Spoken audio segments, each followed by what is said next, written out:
I am an American soldier. I'm a warrior and a member of a team. I serve the people of the United States and live the Army values. I will always place the mission first. I will never accept defeat. I will never accept defeat. I will never quit. I will never leave a fallen comrade. I am disciplined. I am disciplined. Physically and mentally tough. Trained and proficient in my warrior tasks and drills.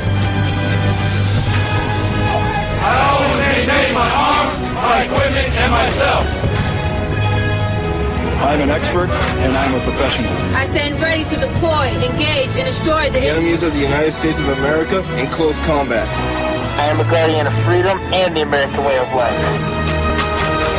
I am an American soldier. I am an American soldier. I am an American soldier. I am Army Strong. There's strong, and there's Army Strong. See what it takes at GoArmy.com. Sometimes writers feel lost, unsure why a passage may not be working. It takes another set of eyes to help us nurture our writing into full maturity. At Black Wolf Editorial Services, we strive to enable writers to develop and grow, offering manuscript critiques and line edits through a mentoring editorial style. We also offer assistance on generating a writer's bio for your websites. Black Wolf Editorial Services, nurturing your writing into maturity. For a full list of services, visit blackwolfeditorial.com. Hey folks, I want to introduce you to a friend of mine, Dr. Richard Harden. We are on the same mission, which is waking up America. We just have different paths. So stay tuned for some information on how you can keep up with Richard and all his work. Visit Richard's website at raharden.com. That's the World Wide Web at RAHARDIN.com. At his website, you can see a summary of the 6 books he has written, where purchases may be made. He also has a link to 18 videos on YouTube and several blogs about Christian beliefs. If you prefer, visit Amazon.com/Kindle and type in Richard Harden to see and purchase his books. Every day, the men and women of the United States Marine Corps stand ready to defend the American way of life. The few, the proud, the Marines. The following message contains a special offer for listeners of this station. Are you a man over 40? Are you constantly looking for the nearest bathroom? Do you wake up multiple times a night to use the bathroom? Right now, Perfect Prostate is sending out free bottles of their groundbreaking new formula to listeners of this station. Perfect Prostate Formula was developed by medical doctor Mitchell Fleischer, and its ingredients have been clinically studied to reduce your frequent nighttime bathroom visits and promote healthy urine flow. Right now, preferred customers get their first bottle of Perfect Prostate absolutely free. There's nothing to lose. Perfect Prostate is guaranteed to reduce that constant urge to use the bathroom, especially at night, and promote healthy urine flow. Don't wait. Call now for your free bottle. Just pay shipping and processing. Dial 1-800-675-0251. That's 1-800-675-0251. Supplies are limited. One free bottle per household. Call now. Dial 1-800-675-0251. That's 1-800-675-0251. KLRN Radio has advertising rates available. We have rates to fit almost any budget. Contact us at advertising@klrnradio.com. You're listening to the Spark Radio Network, internet radio like you've never heard before. Innovation, creativity, and imagination are all said to begin with a spark. So fasten your seatbelt and take the ride of your life and listen for the spark. You are listening to KLRN Radio, where liberty and reason still reign. My name is Jessie. I'm a United States Special Forces widow. This gives me a unique perspective on the world around us. If you're willing to listen, I'll tell you how I see it, and I won't pull any punches. This is my POV, which stands for Point of View. All right, how y'all doing out there tonight? Yes, I am back with you. All right, before I get too far into my broadcast, I gotta do my shout out for Scott Harbath. Now, for those of you who are new listeners to my show or haven't tuned in before, Scott is a true American hero. Why do I say this? All right, we're going to start simple here, folks, so see if you can follow along. Scott is a retired New York police sergeant. Oh yes, retired New York police sergeant.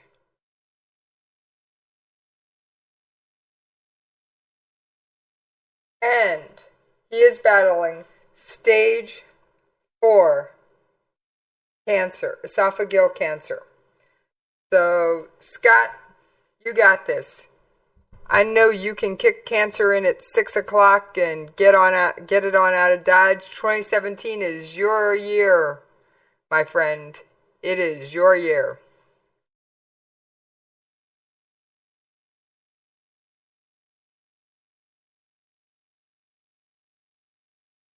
There's a lot going on in the world. I know I say that all the time. But I promise, it's true.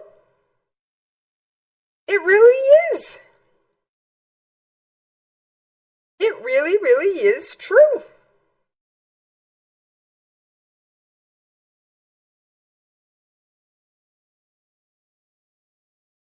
All right.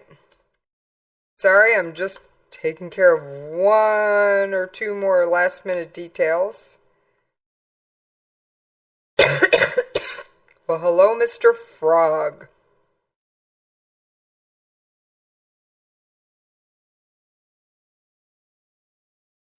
I've always got a bunch of stuff for you. Today is no exception, assuming I can find my stack of show prep. There it is.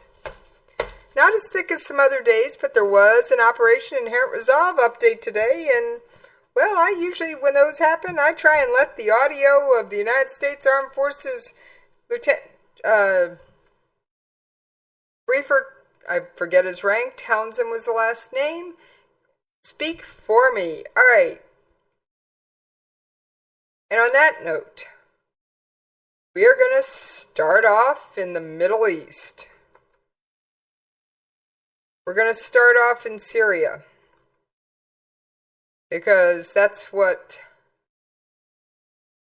I believe it's Lieutenant General Townsend did. Pardon me if I got the rank wrong. If anybody knows the proper rank, feel free to shoot me a message. You can find me on Twitter at Jessie's POV, or you can find me in the KLRNRadio chat room.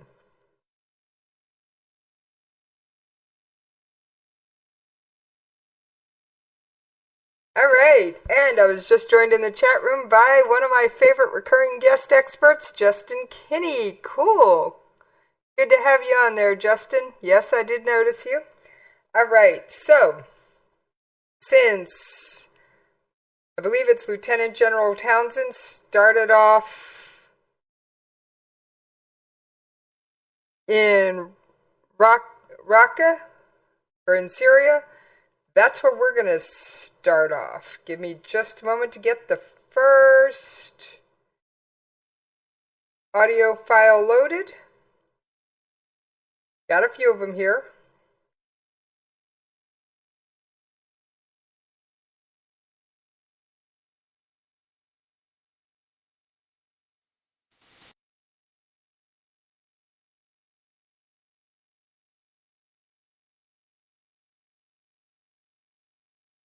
All right. I believe we are ready to rock and roll. In Syria, the Syrian Democratic Forces, led by their Syrian Arab Coalition, are continuing their advance to isolate Raqqa along 2 axes, supported by coalition forces providing advice and assistance, and coalition air power delivering counter-ISIL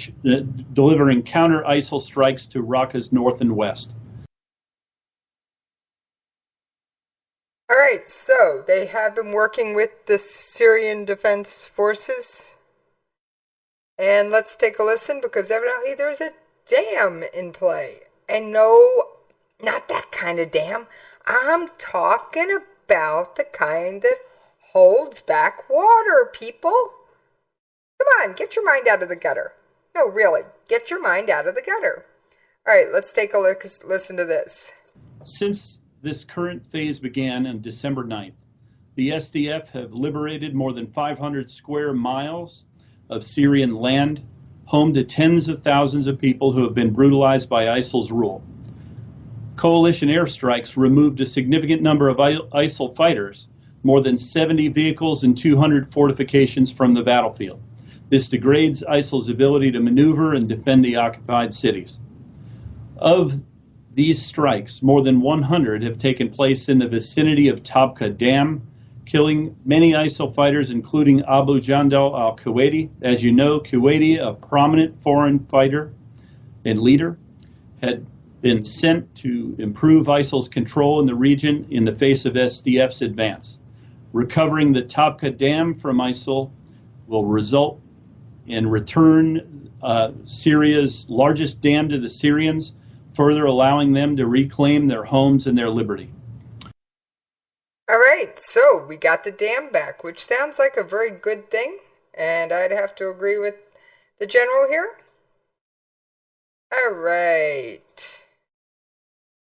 Moving right along.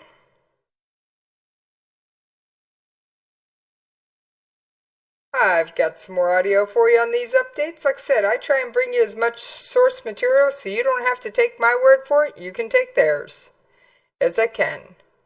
All right, here was the update on Iraq. In Iraq, Iraqi security forces have made significant progress since initiating Phase 2 of their operation to liberate Mosul on the 29th of December.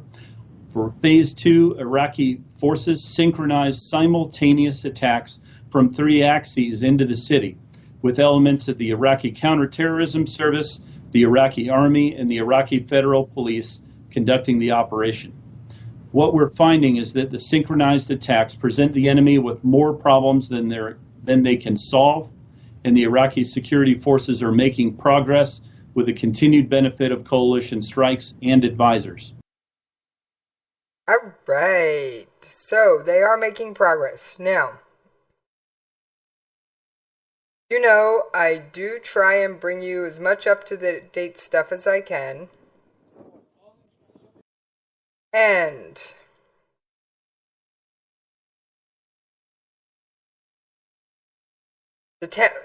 retaking towns near Raqqa is a very good thing, because it provides a little more space, a little more buffer. It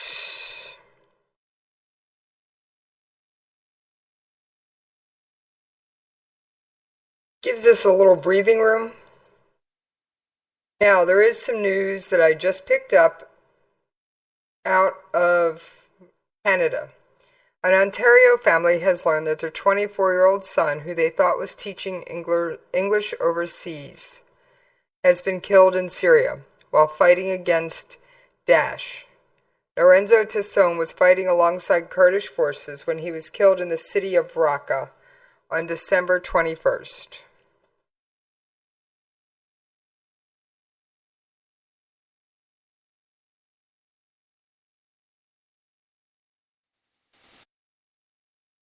And according to a letter the Kurdish People's Defense Unit sent his family, Tasson's younger sister said the letter was delivered to her mother's Niagara Falls, Ontario home by police and members of the Toronto Kurdish community on Tuesday.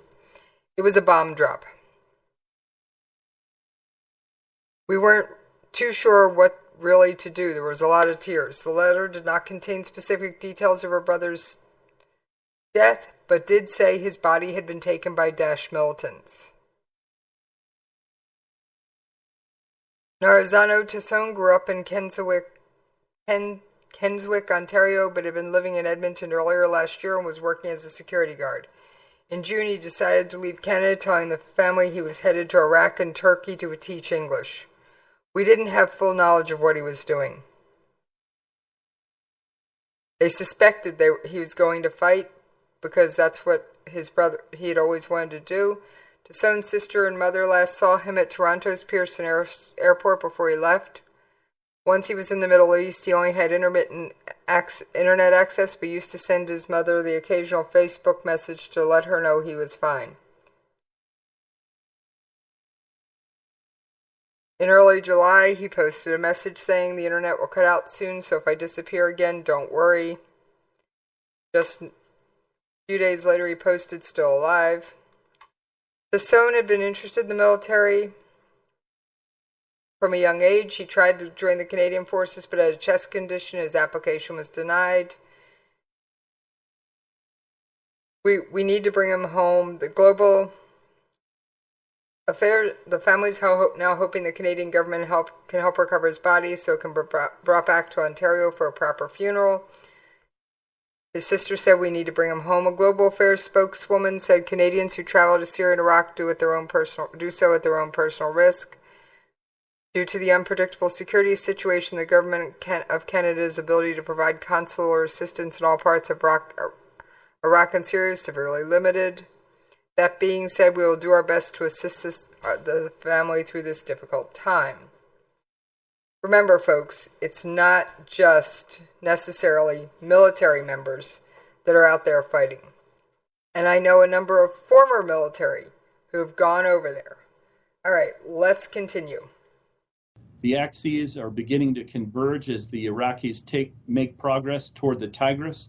In Mosul and other areas around Iraq, precision coalition airstrikes have continued attacking ISIL leaders who facilitate and command and control the terrorist network.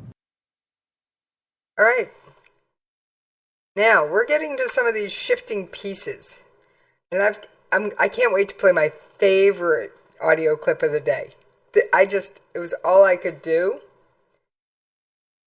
to hold this one off until its proper time.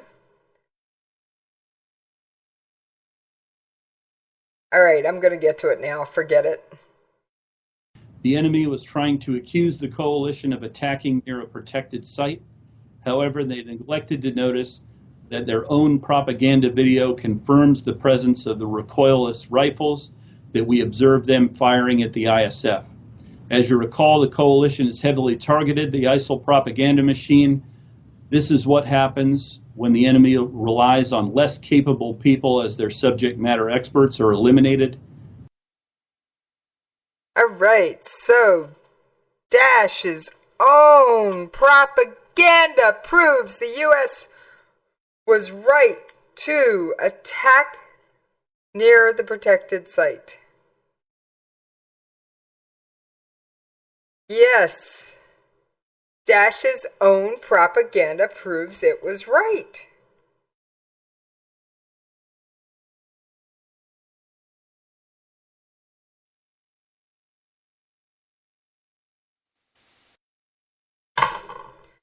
And I think that was my favorite clip from the whole press conference. And yes, I listened to the whole thing. Now, I've got some other good clips that you just need to hear. I can confirm the deaths of Imad Abdullah Hamid al-Mahlawi, Abu Turk, and Falah al-Rashidi. Good to know I'm not the only one that sometimes stumbles over these names. All right, why are these names important? Al-Rashidi, struck in December 4th in Mosul, was an ISIL leader who was involved in ISIL's use of VBIDs in Mosul. His removal further degrades ISIL's VBID threat, which has been the enemy's weapon of choice for attacking Iraqi security forces and civilians. All right. Now, for those of you who are not regular listeners to my show and do not understand the term VBIDs, VBIDs is short for vehicle-borne IEDs. Yes, vehicle-borne IEDs. All right. And those things are nasty. And Daesh in particular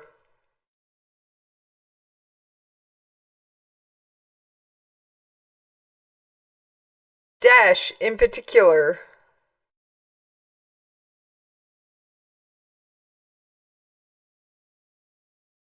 uses up-armored vehicles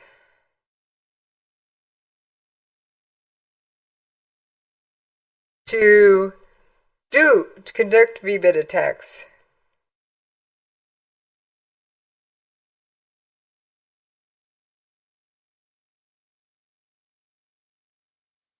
Which makes the vehicles themselves that much harder to stop, and depending on how they have them wired, the armor itself can turn into shrapnel. Yes. It's pretty nasty.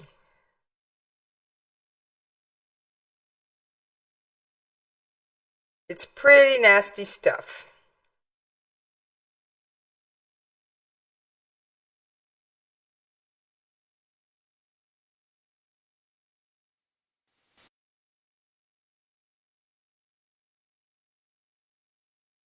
So, taking out a vehicle-borne explosive device or a VBIT expert, that's good stuff. That's good stuff.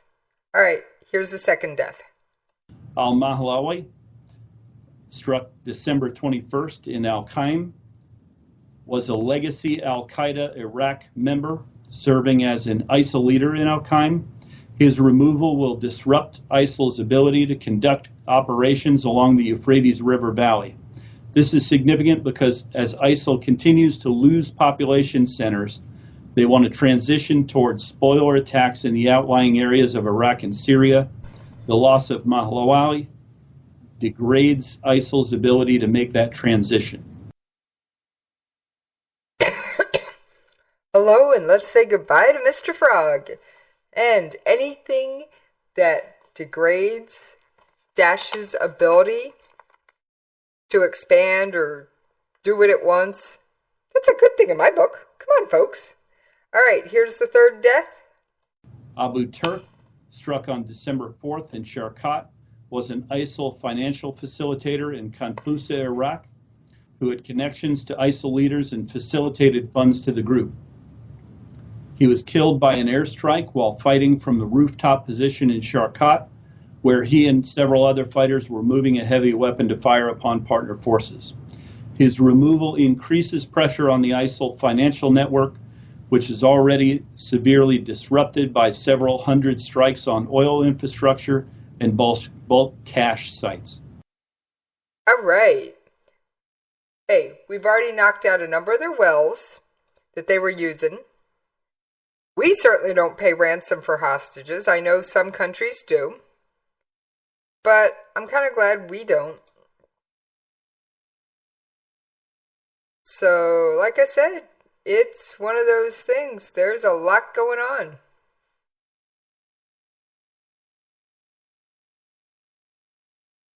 We are going to finish out this part of the show with our Middle East, Raqqa, Syria, Mosul update. Got a couple more clips.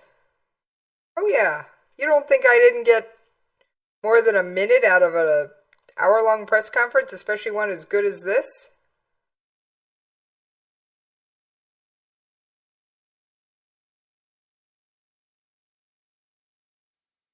All right, I don't remember if we've done this one, but we're going to play it again just in case. One of the things that's really important to understand about the ongoing battle in Mosul is that the city is completely surrounded and the enemy doesn't have the ability to resupply or reinforce their fighters.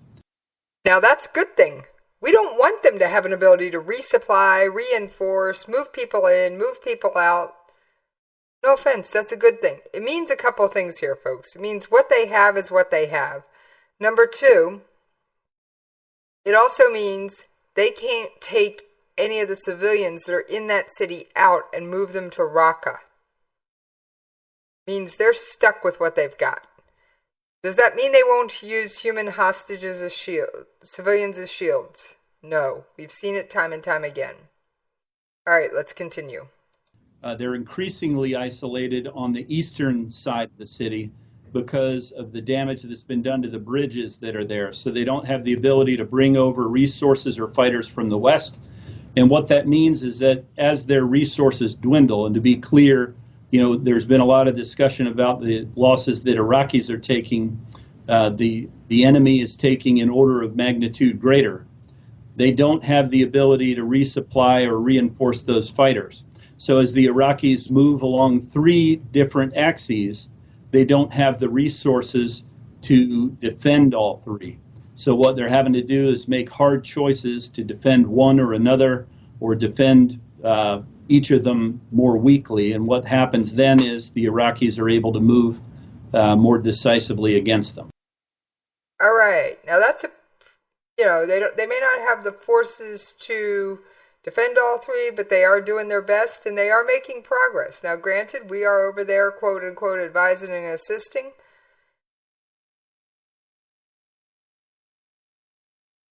But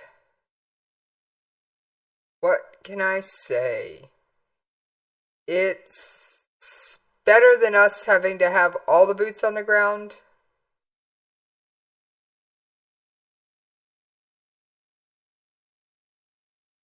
I do think that there's major problems in the Middle East, some of which will never be solved, at least not in my lifetime.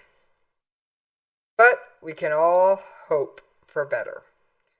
My, oh my, where has the time gone? We gotta pay them bills, folks. So here is the commercial break, and I will see you on the other side.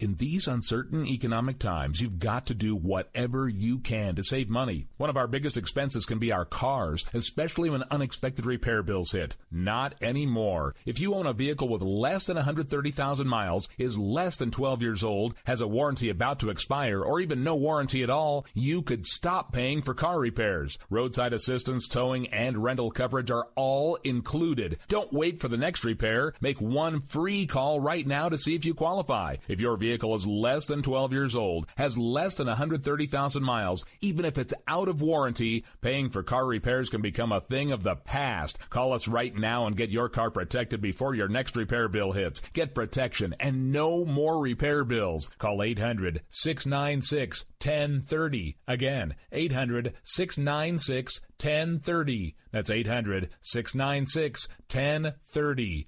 800-696-1030.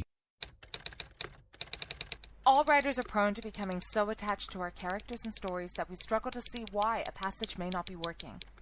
It takes another set of eyes to help us nurture our writing to full maturity. At Black Wolf Editorial Services, we strive to enable writers to develop and grow, shaping stories into masterpieces that can stand the test of time. Editing services are provided for all genres and all age categories. Services range from the critique of the short story through to line edits on full-length novels. We also offer assistance on generating writers' bios for your websites. We won't abandon you to the masses. We want to celebrate with you in your successes. Black Wolf Editorial Services, nurturing your writing into maturity. For a full list of services and prices, visit us at blackwolfeditorial.com. I've owned my company for 14 years now, and I can tell you that payroll is a 4-letter word. I hate doing it. It eats up hours I don't have, and it costs me money I could be saving. But my accountant's too expensive, and I'm not sure who to call, but I know I need help. We're Paychex, and we take all the hassles out of small business payroll. We save you time and money. It's easy. Call, fax, or give us your payroll information securely online, and we take care of the rest. We calculate the correct taxes, manage payments and direct deposits. We even send out your checks. Payroll doesn't need to be a 4-letter word anymore. We're so sure that we can save you time and money that we'll give you a month's payroll free. Just for calling 877-757-2782. Get 1 month's payroll for free. Call Paychex right now. 877-757-2782. That's 877-757-2782. KLRN Radio has advertising rates available. We have rates to fit almost any budget. Contact us at advertising@klrnradio.com.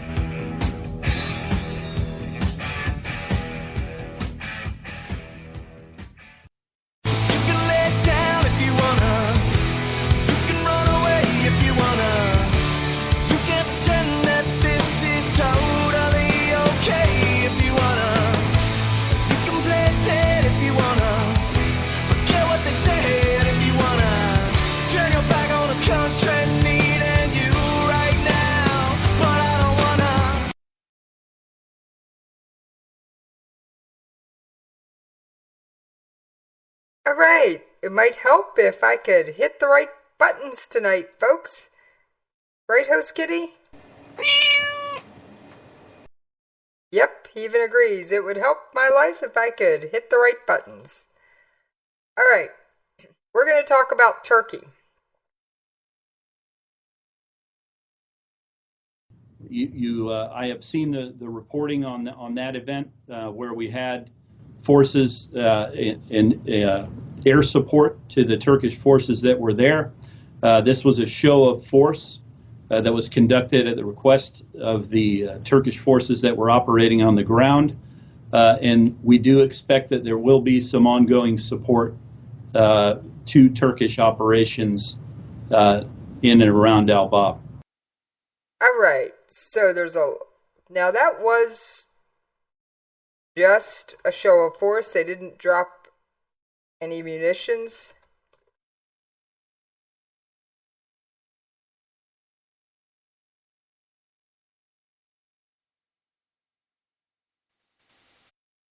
But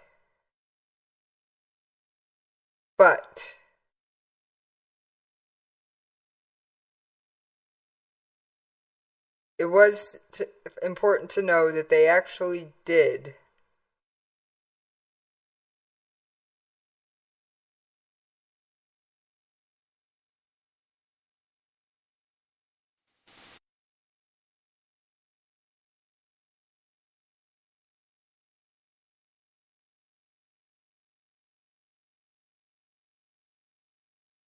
at least support the Turkish forces, which they've had varying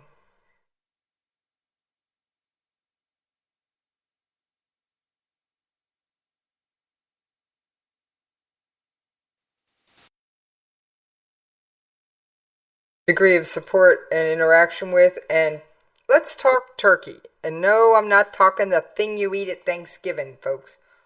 Why is Turkey such a target for attacks?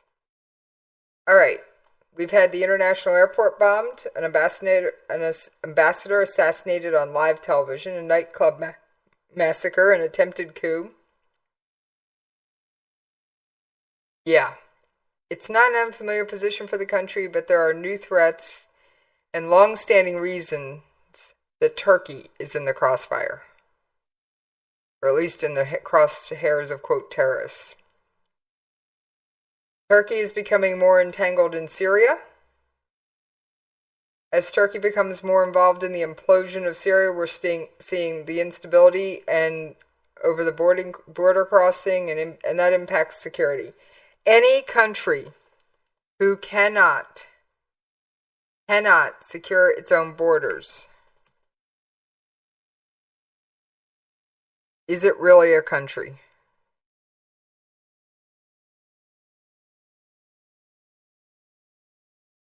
All right.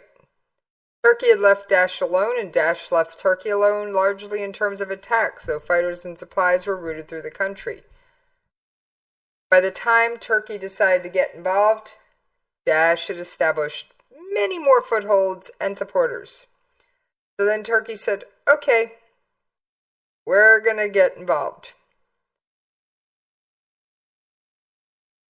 And there was a strategic area along the border that they particularly took over, and it was filled with Syrian Kurds, Turkish separatists, and the advance drew approval from Russia and air support from the United States. All right, the Kurds. Now, as I said, the Kurds in Turkey are a hot-button issue, and if you're a regular listener to this show, you know it already. Yeah, you do. Now, for those of you who aren't new listeners, there's two groups of Kurds. There's one group that the Militant Kurdistan Workers' Party, or PKK, they have been have mostly targeted military and police personnel, but they do conduct attacks within Turkey. There's also the Kurdish Freedom Hawks, the TAK. It's a splinter group. But it had recently attacked a Kurdish... It had recently committed an attack at a soccer stadium. Then you've got the YPG. Now, there are friends in... The YPG is the group that we support. And we also support the Kurdistan Regional Government in Iraq. Now, Turkey likes the Kurdistan Regional Government in Iraq. But they don't like the YPG, and we work with the YPG. Now, you got your Turkey-Syria scorecard? All right, let's review. Obama says Assad must go. Trump, who knows what his final position on it is. He's not president yet. We'll update the scorecard after he states something. All right, so Assad's being propped up by Russia. Russia and Turkey are what I call frenemies. They have a very rocky relationship, especially after the assassination of their ambassador on live TV. Then, you've got Iran and China, who are also on Russia's side. Then you've got Turkey, who they don't support Assad, but they also want to normalize relations with Russia, and they let us use an airbase to launch attacks against Daesh. Now, according to Assad, the real militants in his country aren't Daesh. The real militants are the people who want a free Syria. The quote-unquote moderates. And that's where Aleppo came from. Now, thankfully, Aleppo's been more or less resolved.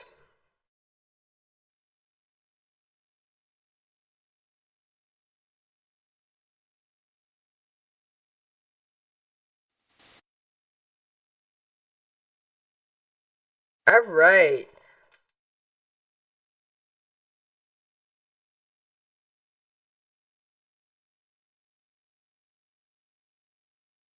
So thankfully Aleppo's been resolved, but I just keep waiting for the next Aleppo to crop up in Turkey.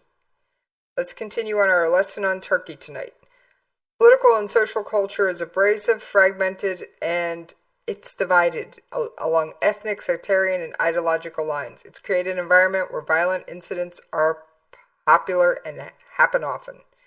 There's also internal struggles within the government. Now, of course, Erdogan blames Fethullah Gulen for everything. Okay? How this guy, who now lives in Pennsylvania, started a coup in Turkey is beyond my belief. In fact, Gulen has told reporters that neither he nor his movement had anything to do with the coup. Turkey needs to promote internal security and stability. Russia hasn't come to any conclusions on the motive behind the assassination of its ambassador. Speaking of Russia, I believe they've been in the news lately. Oh yeah.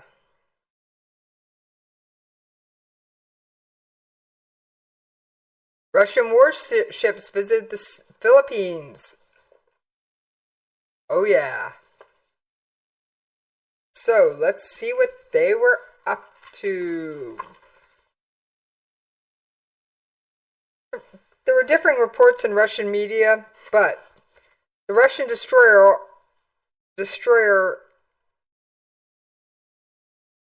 Admiral Tributes and sea tanker Boris Butamo arrived in Manila on Tuesday. And this is according to Sputnik, the state-run news agency. The Russian ships are supposedly conducting joint exercises with the Philippines to fight maritime piracy and terrorism.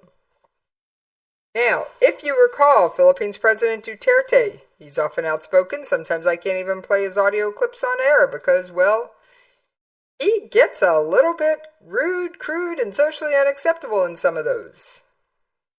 Yeah, he really does. So, Russians received a warm welcome in the Philippines from a former U.S. territory and longtime U.S. ally. A Philippine Navy spokesman said there will be no joint exercises the next 5 days, and the current Russian visit to Manila was for goodwill purposes, and the idea of future joint exercises is under discussion. Oh yeah.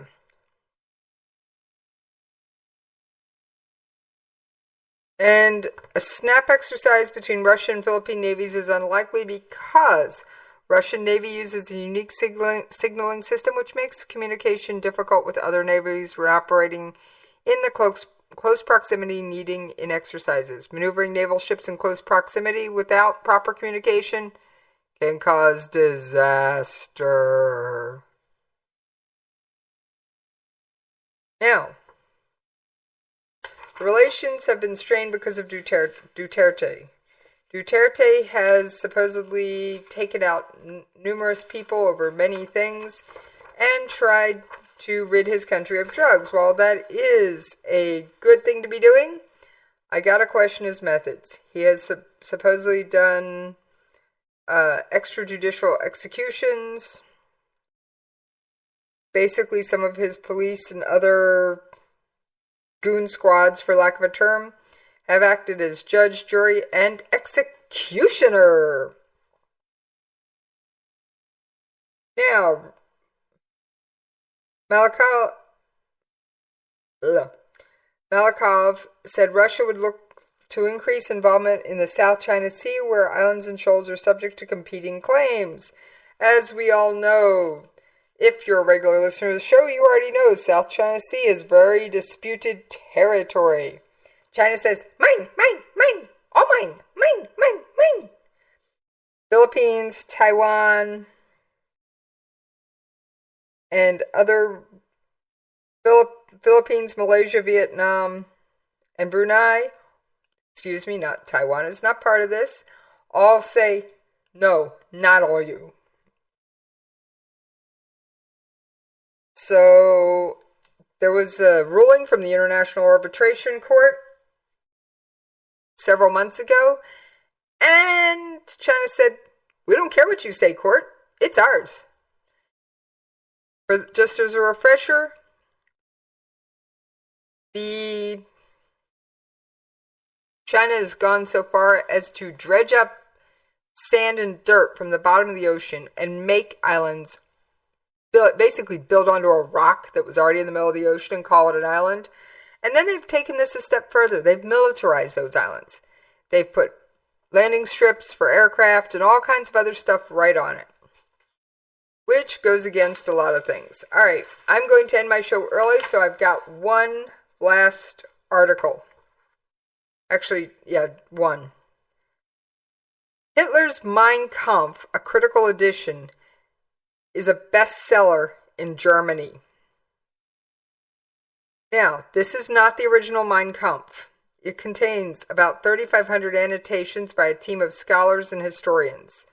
The dual-volume doorstop of a meticulously historically annotated version of Adolf Hitler's Mein Kampf was one of Germany's best-selling works of nonfiction. And the publisher said it has to do a 6th run at the end of this month. The success of the critical and annotated version said it was proof that the attempt by a team of historians to annotate, criticize, and contextualize the original, much reviled work was worth it. The project had been planned following the expiration at the end of 2015 of a 70-year-old copyright held by the state of Bavaria. Now, it did stir up some controversy during the 3 years. But evidently the project has been well received, and discussions about Hitler's worldview dealing with his propaganda presented an opportunity at a time when authoritative political beliefs, far-right slogans are gaining popularity, to re-examine the ominous roots and results of such totalitarian ideologies. The decision to bring out a new edition of that work advocated an Aryan master race provoked fierce debate. One side argued the new work was an important step toward illuminating an unsavory era in Germany. The other insisted it would only encourage nationalists and xenophobes at a time when the country was engulfed in its own debate about refugees and the threat posed by foreigners. No exact statistics are available, but based on the reports, it sold over 85,000 copies. 85,000 copies. All right, folks. As I do most Wednesdays, I am ending my show early because I got something I got to take care of. But be sure and tune in at top of the hour for Constitution and Culture with host Susan Swift. Nope, sorry. Dan's AWOL tonight. We'll catch him next week. Promise. He should be right back in his usual chair next week. All right.